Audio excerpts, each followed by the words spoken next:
All right, let's do this. This is Eric Arnold, occasionally known as the Big E, here in my sports studio, the Sports Barn, and we're here to bring you college football picks. What is today, November 23rd? I think it's the 23rd. So we got picks here. This is the week leading into Thanksgiving. So we got games scattered all over the week. We're going to give you picks through Friday, and then we'll hopefully have one more video before the big matchups on Saturday. What, Ohio State, Michigan. I'm sure there are other ones, but that's the one, of course, that stands out in my mind because I'm an Ohio State alum, and that is the game. So that is first and foremost in my mind right now. And we'll have probably a video Friday to give you the Saturday games. Pretty good weekend again last weekend. Nothing special, but 22 winners, 18 losers, 55%. You know, that's about all you can hope for, 55%, if you can do that consistently in sports betting, they'll put you in the Hall of Fame. Overall, our record this season, 134 wins, 117 losses. That's 53, upwards of 54%. I'd like to do a little better. I'd like to, again, going back to my baseball player metaphor, how good of a handicapper am I compared to how good of a baseball player would be? We're probably a no power right fielder, hits for decent average, okay fielder, probably a little bit better than average. So we'd like to do better. We'd like to get to all-star status. We're not quite there yet, but we're not terrible. We're not terrible. Since I've started I really do think there is something to watching where the money goes early in the week. That seems to have improved my winning percentage since I started incorporating that into what I'm doing and not just blindly following my model. Yeah, I think we're doing better. So I really think there is something to that. In other words, the thinking is the smart money bets early in the week and how the bookies react. And the bookies, they're smart too. That's not just a mindless entity. I keep telling you people that. The goal of the bookie is not to even the money out equally on each side. That's what everybody thinks, and it's not true. The goal of the bookie is to make money. So if they see a lot of money coming in on a team and they think that team stinks, they got smart people there too. They got smart people that know sports behind those counters too. So if they see a lot of money coming in on a team and they go, that team sucks, we'll take your bet. That happens. They'll take positions on teams throughout the week. Not every team, but there are teams that they'll say, yeah, okay, we'll go ahead and take that bet. And instead of moving the line so it evens out, they'll leave the line in one place and they'll just keep taking the money that they want to take. In other words, if they see a lot of teams betting on, the Chicago Bears, and I just pick that out of the air, and they think the Bears suck. This is a bad team. We'll take all that money and we'll go ahead, and if the Bears cover, we're going to get hammered. But we think there's a better chance than even that the Bears won't cover, and we'll take that bet. They don't do it all the time because if they're wrong, they'll end up out of business. I mean, they'll end up like Donald Trump. Only man in America, I think, that could lose money running a casino. About the only way you could possibly lose money running a casino, which is a mathematical license to make money, is just be a bad businessman, which frankly I think Donald Trump is. But, he's too big to fail. So at any rate, back to college football betting. Let's get to it. What do we got here? Where were we? 1, 2, 3, 4, 5, 6, 10 games here for you. 10, and today's Tuesday. So we got one action game here leading off the week. And you'll have minutes to bet this game before I run out of time, as we're already late in the afternoon. Got to get dinner made. I sent a text to my wife. I just said pork chops and rice. Is that okay for dinner? That's what I'm going to make.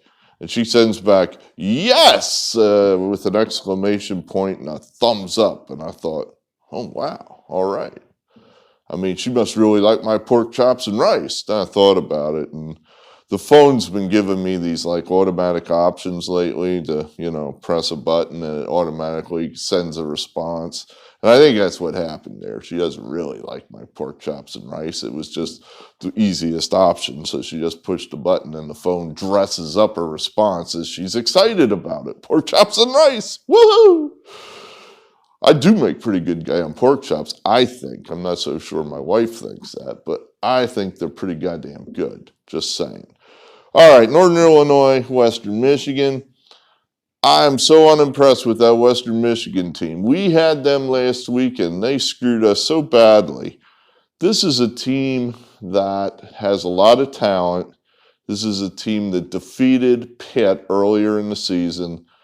They outgain their opponents by usually large margins. I'm sure their yards gained throughout the season is more than Northern Illinois. I almost think the money's on Northern Illinois tonight, too. The smarter money. Or not Northern Illinois, Western Michigan, just because they have a good quarterback. But that was a badly coached team. I mean, they did things that I just thought to myself, that's a bad team. Bad teams do that. Bad coaches do that. That's what I thought after watching them against Eastern Michigan last week. They had a play where they got caught in a late defensive substitution. Eastern Michigan hit a 50, 60-yard play on them because they weren't set, they weren't ready. They forgone, whatever. They blew a guaranteed field goal at the end of the half. They had the ball. They're in the shadow of the other team's goalposts, and they ran themselves out of time like idiots. It's like, there's a clock there. You got to watch it. You can't just let it go to zero. That's what they did. They let it go to zero, and that 3 points went. And they did some other stupid stuff, generally turning the ball over. And I just thought, I'm not doing this again. We're not good. And you pay for Western Michigan too because of all those yards. So Northern Illinois has a better record, but they don't have the fancy, sexy yards to go with it. You're catching 3.5 at home. The coach of Northern Illinois doesn't look like much, but all that dude does is cover numbers. And the guy in Western Michigan who has all the sexy yards and what have you, he doesn't cover numbers. So we're going to take the 3.5 here with Northern Illinois and go ahead and say they just do what they do and win games. That's what we're going to say tonight. Then we got Thanksgiving. Fresno State, we're going to go with them. They are still in the hunt for the Mountain West title. They need to win and then need San Diego State to lose, which is very possible in that San Diego State's playing a 50-50 game with Boise State.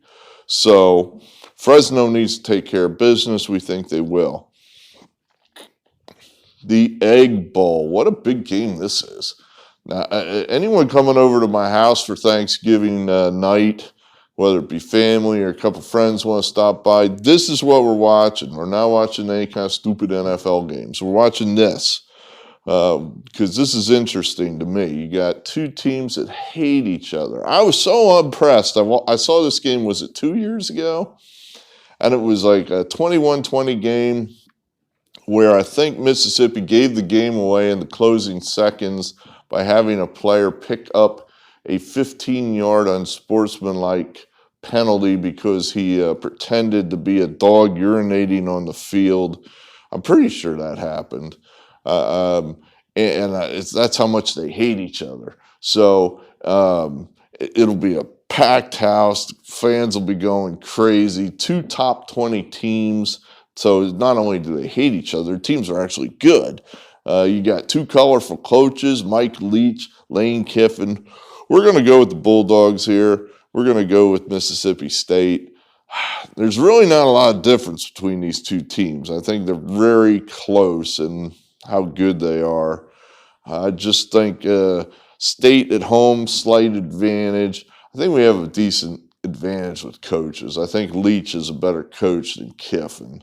And that's how we're going to play that. We're going to play Mississippi State to take the Egg Bowl. All right, on to Friday. Iowa now is a 1.5 favorite. Nebraska's starting quarterback's not going to play. I think that's probably significant because he's a senior. He's pretty much been the team for the last 3-4 years, which you're saying, well, that doesn't say too much because Nebraska is not very good. Yeah, they're probably the best bad team in America in that, well, I think we're 3-8, but they would easily win some of these mid-major conferences if they were in them. It's a good team that just cannot quite get over the hump against these better teams.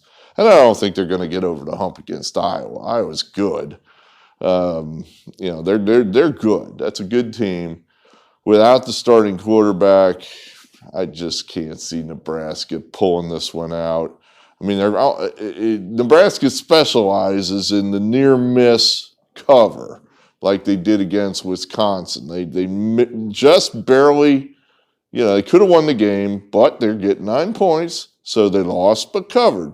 Well, you're only getting 1.5 points, so that's not a lot of a target to shoot at. So we're going to take Iowa. Coastal Carolina, I got no rationale for that one.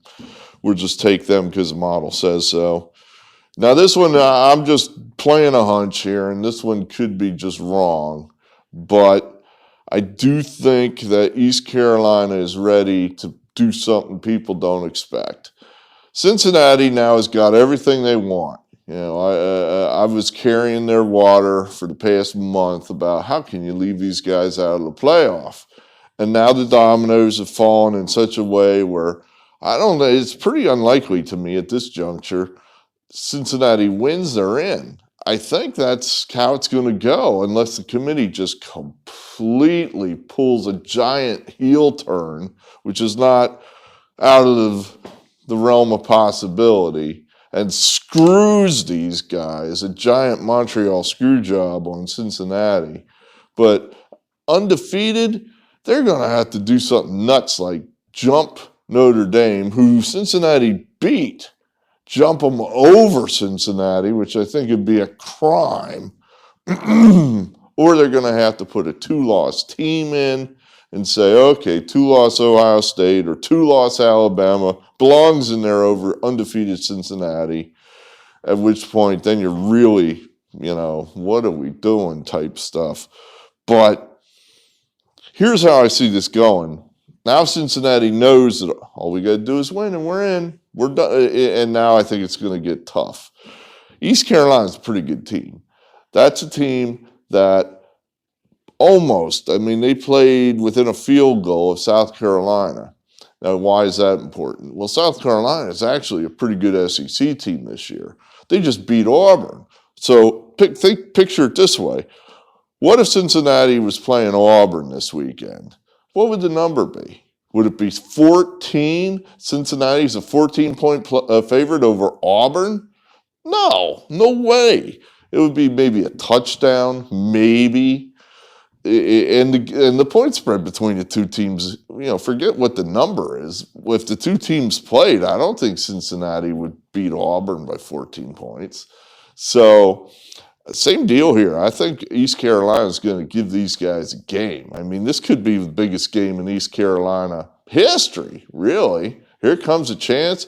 How often if you're an American football team, how often do you get to play a team headed to the playoffs on national TV on Thanksgiving weekend? If they don't sell this game out down there at Greenville, North Carolina, everybody associated with East Carolina University should be fired. And that includes John Mounts. That's a guy I know from our bowling team back in high school. I think he works there, according to Facebook. I haven't talked to this guy in 35 years. But if I called him on the phone, I think he'd take my call. Everybody should be fired, John, if you can't sell that place out. So you better get with it. Forget your Penn State stuff. You better get with it and sell that place out. That place should be packed, and they should cover against Cincinnati. That should be a close game. Go Pirates. All right, let's Air Force. I think this is just a no-brainer. Air Force is in the hunt for the Mountain West title still. Cold game up in the mountains against the Desert Rebels. Easy there, I think. We'll take Air Force. Iowa State, this is a team that's just had such high hopes, and just all the breaks went against them this year, and they just could not get out of their own way. Could have beaten a lot of teams this year. They could have beaten Iowa, turned the ball over 1,000,000 times. They should have beaten Oklahoma. Again, huge inexplicable turnovers. We're going to say this is just a get-well game for them, where they just beat the hell out of TCU just to do it, and then roll into the bowl game and hope to salvage something from this lost year. We'll take Iowa State. North Carolina versus North Carolina State. Well, we're going to go ahead there and say UNC.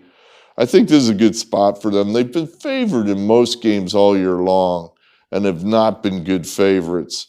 I think coming as a dog here, a lot of talent on that Tar Heel team. You got an NFL quality quarterback for the Tar Heels. I think that's where we're kind of looking.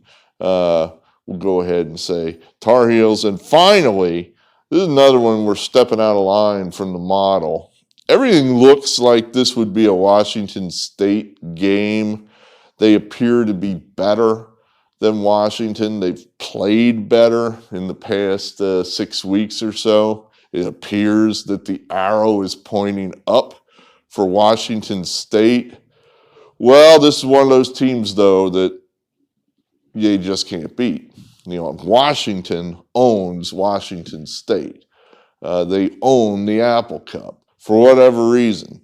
And, you're going to have to prove it to me, Washington State. You got to prove to me that you can beat Washington. And this is definitely a game they could get. But Washington State has become bowl eligible. They've checked that box off on their list of things to do. Washington is out of it. They cannot become bowl eligible. They've lost too many games. So this is their bowl game. And I think this is a relatively easy sell. Both teams have interim coaches, so that's a no factor there. Remember, we don't like chaos here in the barn, so teams that can their coach mid-season, we like to fade them. But both teams have interim coaches. For me, that's an easy sell. If I'm the interim coach of Washington, it's like, all right, we haven't had a good year, and the coach got fired. Part of that's on him. Part of that's on us. We didn't play well enough, and so he was the scapegoat. But we have a chance here to continue a legacy of beating the shit out of Washington State. Are we going to be the team that gives that up, that allows Washington State to get one over on the University of Washington? Because that doesn't happen. That doesn't happen, and we're going to have to live with that. We're always going to have to be that class that couldn't get it done. They could not do what all the other classes here at Washington have done. So I think that's an easy sell. We're going to take Washington there. So that's it. That's what we got here for you midweek. I keep saying this and I keep failing to do it, but I am going to attempt to get you a Politics Barn video about the Rittenhouse trial. I think that was an incredibly important signpost here in 2021. Very significant, and I'd like to talk about that. So stay tuned. We'll try to get that up within the next day or so. But hey, let's go. Let's get some midweek college football action going here. And hit the like button, hit the subscribe button, and we'll do the best we can to finish the year strong here with college football. All right, we'll talk again. Eric Arnold signing off.